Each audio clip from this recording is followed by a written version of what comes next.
En ce début de narration, le bruit, le mouvement et les formes sont étroitement associés. De loin, une tête profilée de couleur claire avance. Sa largeur grossit peu à peu, tandis qu'un son aigu et clair, comme celui d'une bouche d'aération, emplit l'air jusqu'à devenir de plus en plus net, de plus en plus puissant. Maintenant, sur un tracé rectiligne composé de barres parallèles, sur des rails, les différents wagons se succèdent à grande vitesse.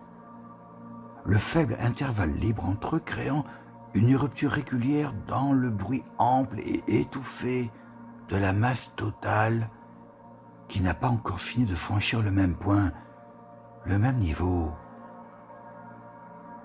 Puis l'espace se dégage soudain, l'arrière du train, profilé lui aussi, mais dans une moindre mesure venant de montrer furtivement ses courbes, avant de s'éloigner, avant de s'évanouir, un train maintenant loin, un train dont la fuite engendre à nouveau un bruit de fond, un bruit clair, un bruit mat, désormais dissous.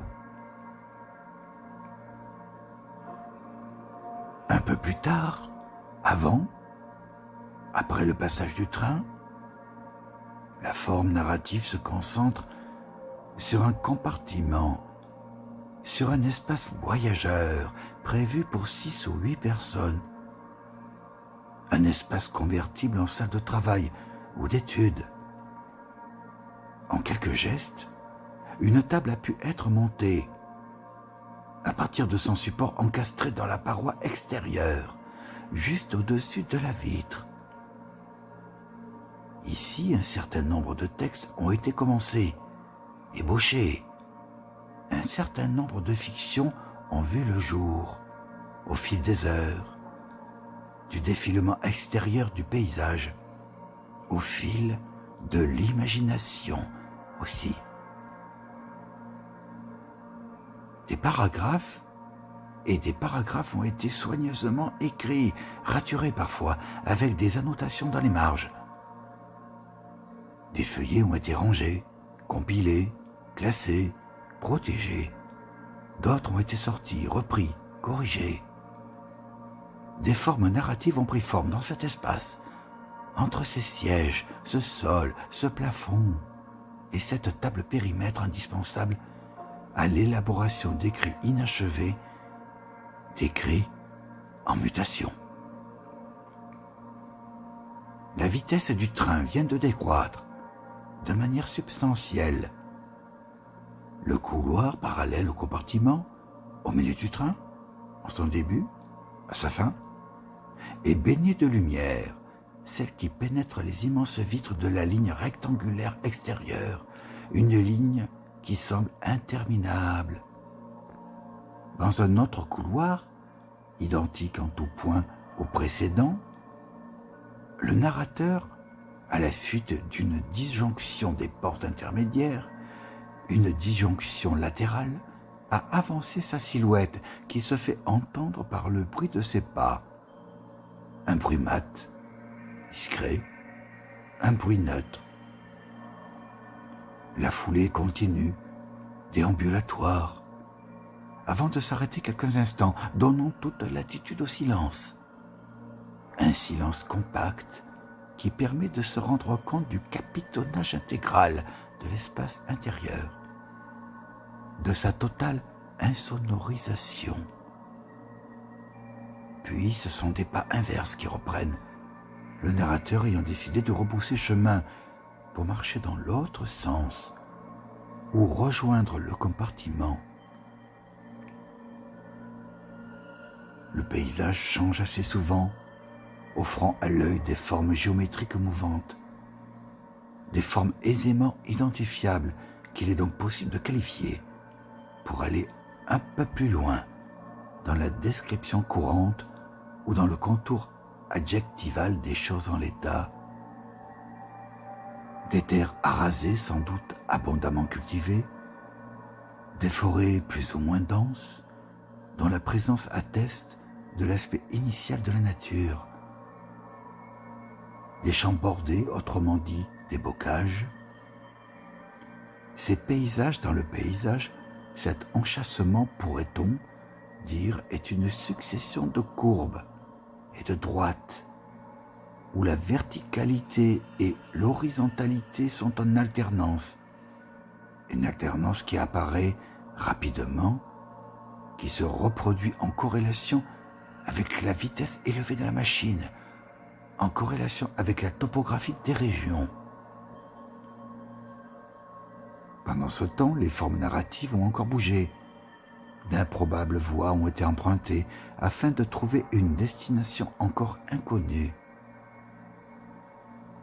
Pendant ce temps, de nouveaux feuillets ont été noircis, d'une écriture rapide et souple, d'une écriture droite, rectiligne. Le narrateur, à nouveau dans le couloir, s'est figé devant le paysage, devant le dehors.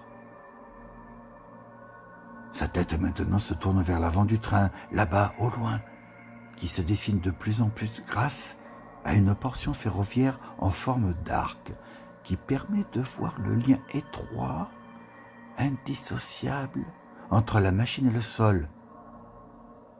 Une portion qui permet de voir un certain nombre de wagons, tous identiques, se succéder ou se suivre. Une portion qui permet de voir l'étendue claire de la machine. Une sorte de long rectangle blanc aux arêtes arrondies, afin que le caractère profilé de la cabine, en contact direct avec l'air qu'elle pourfend, une cabine désormais invisible, avec le franchissement de l'arc par le milieu et l'arrière de la machine. Pendant ce temps, donc, c'est une forme oblongue, blanche et aérodynamique qui a dominé le paysage, qui a dominé le champ oculaire du narrateur, qui a sollicité son attention. Alors que le temps passe, de manière fluide et abstraite, alors que le paysage continue de faire défiler sa topographie, alors que la vitesse du train est toujours importante, des formes narratives ont été arrêtées, choisies par la nécessité ou la conviction, choisies en tout cas par la subjectivité du narrateur, une subjectivité décidée. La fiction qui était en cours comporte toutes les données habituellement répandues pour sa lecture, à savoir un titre, des paragraphes, une certaine longueur, une structure ou un fil conducteur. Il n'y a plus rien sur la table maintenant. Tandis que le narrateur, assis confortablement dans le compartiment, a tourné le visage vers l'extérieur, vers le dehors, vers ce paysage qui continue de défiler inlassablement. Sa silhouette est statique, comme son regard, dans lequel se reflètent les différentes formes de la topographie. En progressant dans l'interprétation de sa posture, aller plus loin, sans obligatoirement y voir plus clair, on pourrait penser qu'il est en train de faire une pause, donnant toute liberté à un moment méditatif ou contemplatif, ou bien essayant de se rapprocher d'un état mental tout entier, dévolu au repos. Mais est-ce possible?